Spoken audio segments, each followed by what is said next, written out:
Hello there and welcome to today's vlog. Now the book I'm reading at the moment is a biography of John Wesley. It's called John Wesley, Founder of Methodism, and it's a fascinating story, an inspiring story of how John Wesley was really used by God in an amazing way to light a fire, a spiritual fire in this nation and in many places around the world. And it's something that's grown ever since then. John Wesley was born, I think, in the early 1700s, so the 18th century, but the Methodist Church has millions and millions of members all around the world. Anyway, I want to just highlight, perhaps over 2 or 3 blogs, some of the incidents that appear in the book that I found of particular interest. And the first one is about John's younger brother Charles. Charles Wesley was the one who was inspired by God to write many hymns. I think he probably wrote thousands, and his great idea was to write hymns that speak of truths of the Christian gospel, the Christian faith, but set them to the modern or to the tunes of the day that might have been sung in the pubs, etc. So ordinary people, who most of whom wouldn't have Bibles in those days, many couldn't read, would sing these songs because they were set to popular tunes, and by singing the hymns they would learn the truths of the Christian faith. Great idea.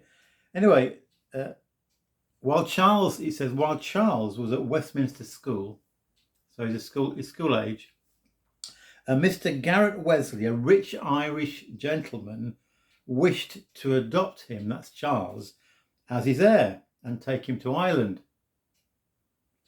So in one sense, it's a great opportunity to become heir to a rich gentleman. The proposal was first made to the rector of Epworth, that's Charles's father, and he characteristically left the decision to Charles. So it's up to Charles to decide. The boy, who was devotedly attached to his family and doubtless shrank from giving them up so completely, and who had also, even then, dreams of a career of hard work which should benefit mankind, refused to accept Mr. Garrett Wesley's offer. Disappointed about Charles, that gentleman adopted someone called Richard Colley, an Irish relative who took the name of Wesley. And Richard Colley became the grandfather of the Marquis of Wellesley and the Duke of Wellington. John Wesley called this a fair escape. So it's fascinating that because Charles turned down the offer, Richard Colley became the heir to the estate, and he became the grandfather of the Duke of Wellington, famed, as you know, for being victorious in battle for this country, for United Kingdom, or for Great Britain. Had Charles chosen, it says, to go to Ireland, he might never have become the one whose hymns have enriched the psalmody of the world. So if Charles had made a different decision, he might never have been inspired by God in the same way to write all those hymns, and some of those hymns we still sing today and are still sources of blessing.